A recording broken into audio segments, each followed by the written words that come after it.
নমস্কাৰ শ্ৰদ্ধা ছাৰ বাইদেউসকল আপোনালোক সকলোকে মই মোৰ ইউটিউব চেনেল নলিনীকান্ত ডেকালৈ স্বাগতম জনাইছোঁ।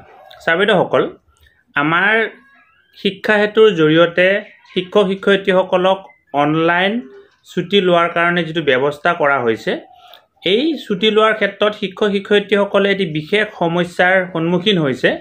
যেতিয়া তেওঁলোকে ছুটি ল'বৰ কাৰণে যায় লিভ নট এভেইলেবল বুলি এটি মেছেজ আহে। আজিৰ ভিডিঅ'টোৰ জৰিয়তে এই মেছেজটো কিহৰ কাৰণে আহিছে বা ইয়াৰ সমাধানটো কি হয় সেই কথাটো ক'বৰ কাৰণে চেষ্টা কৰিম। এতিয়া যেহেতু ছুটি আমি অনলাইন ল'ব লাগিব বা আমি সকলোবিলাক ছুটিৰ যেহেতু কথাখিনি অনলাইনৰ জৰিয়তে হ'ব, আমাৰ এটেণ্ডেন্সো যেহেতু অনলাইনৰ জৰিয়তে হৈ আছে, গতিকে আমাৰ এপ্লাই কৰিবৰ কাৰণে বহু সংখ্যক ছাৰ বাইদেৱে চেষ্টা কৰি আছে, কিন্তু লিভ নট এভেইলেবল বা তেনেকুৱা ধৰণৰ এটি মেছেজ আহি আছে। ইয়াৰ কাৰণে আমি কি কৰিব লাগিব? ইয়াৰ কাৰণে আমি কি কৰিব লাগিব? শিক্ষা হেতুত আমাৰ লিভ এড কৰিব লাগিব।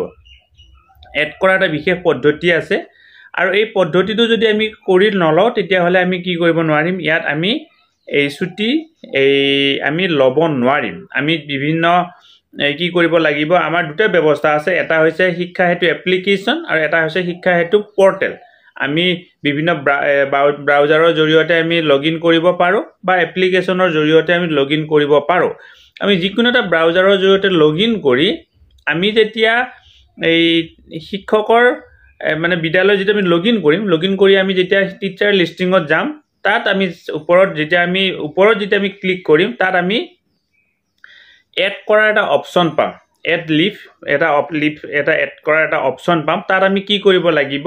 লিভটো এড কৰিব লাগিব।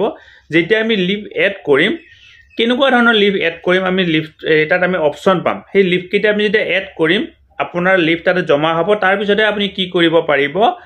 আপুনি লিভ ল'ব পাৰিব।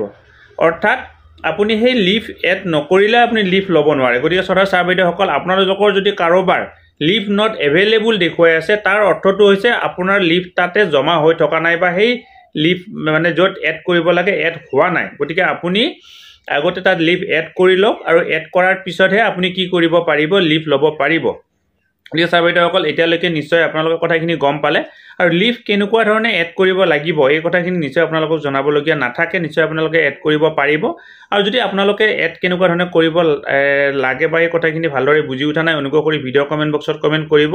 আমি কেনেকুৱা ধৰণে লিভ এড কৰিব লাগে সেই কথাটো এবাৰ দেখুৱাই দিবৰ কাৰণে চেষ্টা কৰিম। প্ৰতিজন শিক্ষকে নিজৰ নামত লিভ এড কৰি ল'ব লাগিব আৰু তাৰ পৰৱৰ্তী পৰ্যায়ত শিক্ষা হেতুৰ জৰিয়তে কি কৰিব লাগিব?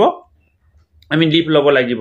আমি লিভ এড এইকাৰণে কৰিব লাগিব কাৰণ প্ৰত্যেকজন শিক্ষকৰে যিহেতু আমাৰ লিভৰ প্ৰয়োজন হ'ব আৰু লিভ কেতিয়া ল'বলগীয়া হয় সেইটো কোনো ধৰণৰ যিহেতু ধৰা বন্ধা নিয়ম নাথাকিব, কাৰণ যিকোনো সময়তে আমাৰ ছুটি ল'বলগীয়া হ'ব পাৰে। কাৰণ CLA হওক, আৰ্ণ লিভে হওক, CCLA হওক, মেটাৰনিটি লিভে হওক বা আমাৰ যিকোনো ধৰণৰ অফিচ ডিউটিয়ে হওক, যিকোনো ধৰণৰ লিভ আমি যিকোনো সময়তে ল'বলগীয়া হ'ব পাৰে।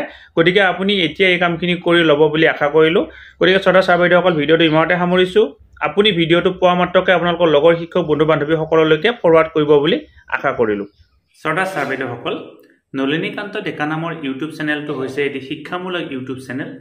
এই চেনেলটোৰ জৰিয়তে আমি শিক্ষক, ছাত্ৰ ছাত্ৰী, অভিভাৱক আৰু বিদ্যালয়ৰ কাৰণে উপযোগী কিছু ভিডিঅ' প্ৰস্তুত কৰিবৰ কাৰণে চেষ্টা কৰোঁ। আপুনি যদি আজি পোনপ্ৰথমবাৰৰ কাৰণে এই চেনেলটো চাইছে, অনুগ্ৰহ কৰি চেনেলটো ছাবস্ক্ৰাইব কৰিব আৰু অল নটিফিকেশ্যন প্ৰেছ কৰি থ'ব।